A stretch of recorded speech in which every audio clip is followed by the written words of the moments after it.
So our next presenter will be Travis from the Stuttering Association for the Young.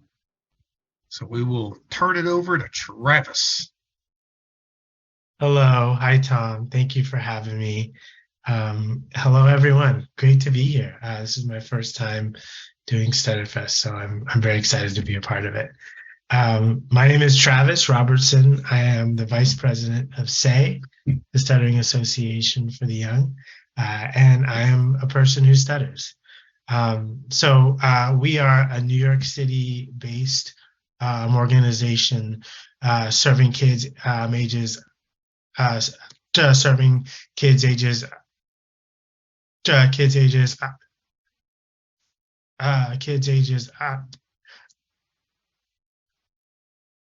8 to 18. We also fairly recently have started up locations in Washington, D.C. And in Australia as well.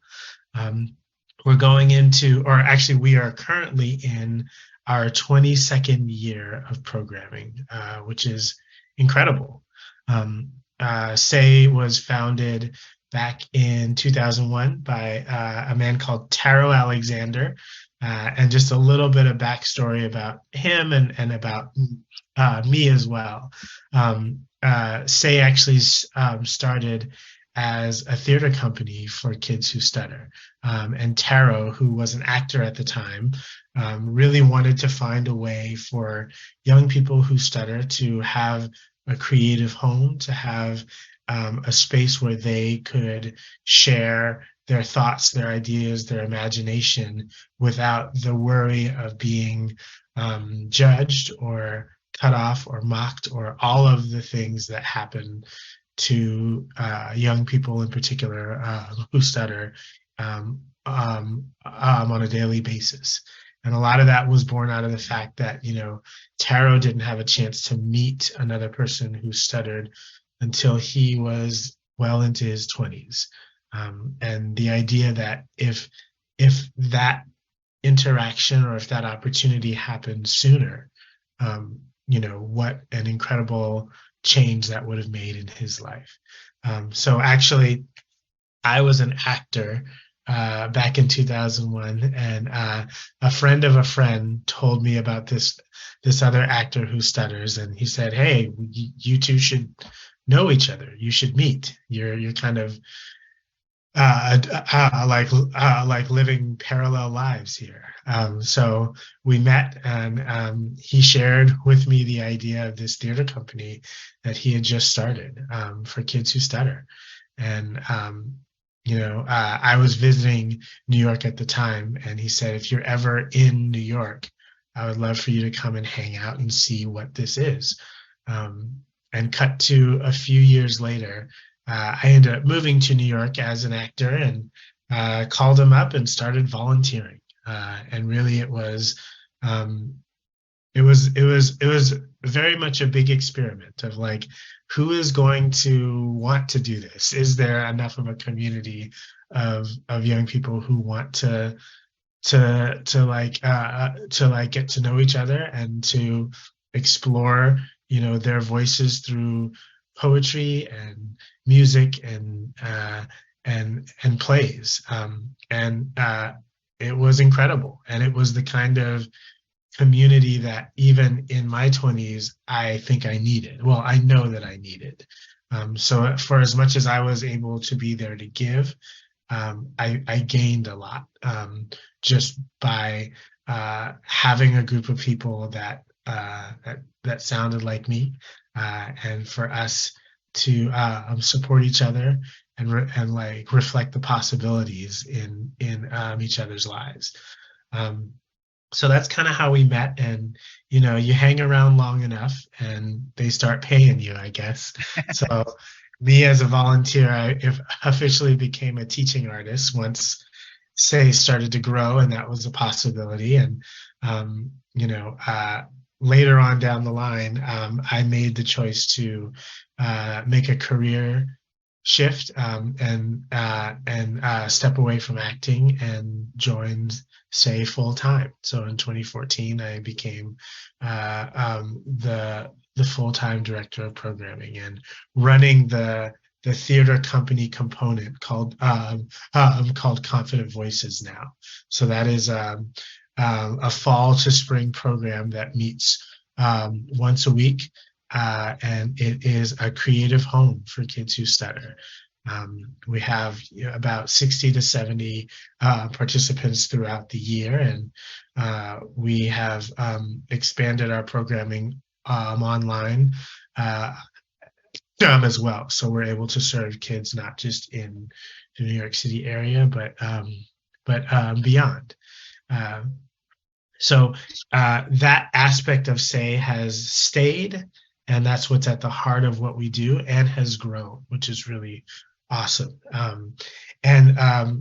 You know, in the midst of that growth, the question had always been like, oh my gosh, what you're doing in New York is amazing.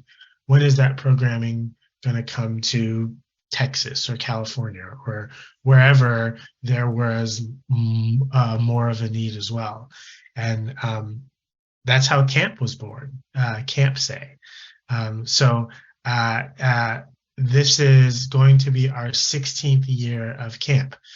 We host a 2-week 2-week summer camp the first 2 weeks of August in New York State, and it's a sleepaway camp for kids from all around the country and even the world. Typically, we have a few international campers as well.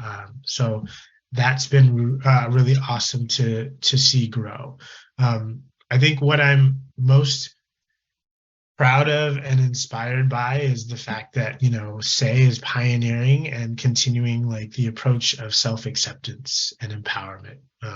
Ryan was sharing a little earlier about his story, and just the idea of like better late than never, I think is absolutely true and resonates so much with what we try to do. You know, I think about even in my life, where I would have been, and I think I'm in a pretty good place, but where would I have been if I was in a community of people at 10 years old that allowed me to just be myself and shared a lot of the same experiences and stories, and just being able to like do life with one another and have a chance to meet other adults who stutter. If that happened at a like when that happens at a younger age, I think that changes the ideas and the possibilities that we hold for ourselves. So that's a lot of what we try to do, and our approach is not fluency based at all. I think what's really beautiful is that there are campers and participants who have that as a personal goal, which is great. And there are campers and participants who don't, and they just want to be able to stutter how they stutter and speak how they speak. And all we need to do is listen, and that's great too. So that's really like what our mission is to meet every a child exactly where they are.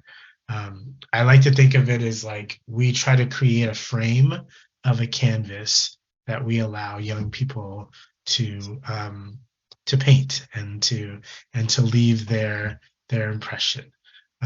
So that's really the goal of all of our programming, of Confident Voices, of camp, and also of our speech therapy. We've been offering speech therapy for a number of years as well, and what is exciting is I think the industry of speech therapy has changed so much and has gone toward the idea of self-acceptance and recognizing that people are the experts in their own stutter, right? You know, for many years, the only option that I saw for speech therapy was you go and you have a speech therapist fix your stutter.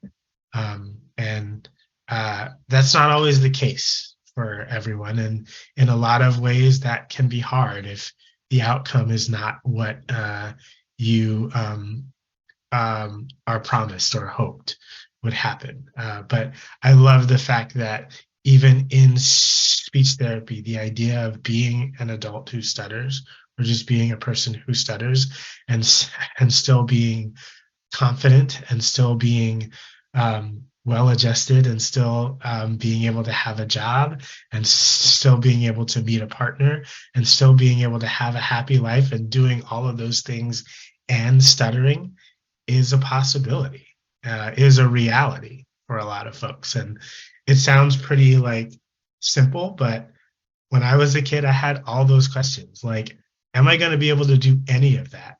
Or do I need to fix this before I can live a happy and healthy life? And the truth is, you can do both. You can do all of it. So that's really what we aim to reflect to the young people. I think that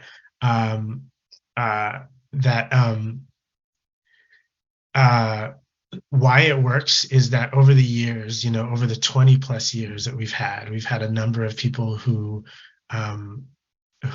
have been very passionate about the work that we do. And they have left their impression in some way over this organization. So even like as they have moved on, I think it's always been more than just a job. It's been like a calling. It's been a career. It's been a passion. That's what it's been for me as well. I have always wanted to be an actor and nothing else. I had no other goals that I wanted to pursue to like professionally.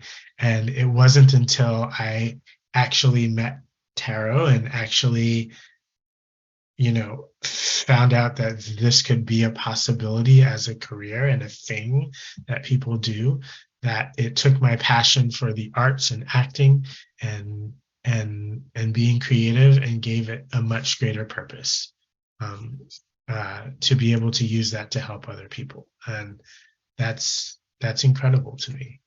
And there are countless stories of that, or like similar kinds of connections of people who have worked at SAY and have been there because they truly love it, and their efforts continue to resonate in the work that we do.